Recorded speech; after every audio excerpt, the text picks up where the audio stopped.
Qolis მეოთხე ფესტივალი ეთნოგრაფიულ მუზეუმში საკუთარი პროდუქცია ტრადიციული და ევროპული მეთოდით დამზადებული წარმოადგინა ყოლის 20-ზე მეტმა მწარმოებელმა. ფესტივალზე მიმდინარეობს კონკურსიც, რომელიც საუკეთესო პროდუქტს გამოავლენს. ყოლის გარდა ეთნოგრაფიულ მუზეუმში ღვინო და ქართული ტკბილეულიც არის წარმოდგენილი. ფესტივალის სამეცნიერო ნაწილიც აქვს, რომელიც ყოლის 80 საუკუნოვანი ჭურჭლის მინაბაძებისა და სამუზეუმო ექსპონატების გამოფენას გულისხმობს. ფესტივალზე მეყველეთა გილდიის პრეზენტაციაც გაიმართება პერფორმანსის ფორმატით. ქართული ყოლის პოპულარიზაცია, ასევე როგორც სხვა ქართული პროდუქციის პოპულარიზაცია არის აუცილებელი ქართული სოფლის მეურნეობის განვითარებისთვის. კარგია, რომ ეს ფესტივალი უკვე ტრადიციულ სახეს იძენს.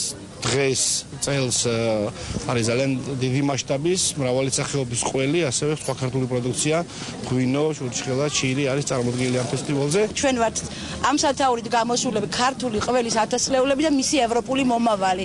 დიახ, ქართული ყველი როგორც არ უნდა გაუკვირდეს დღეს მაყურებელს არის 80 საუკუნეზე მეტის.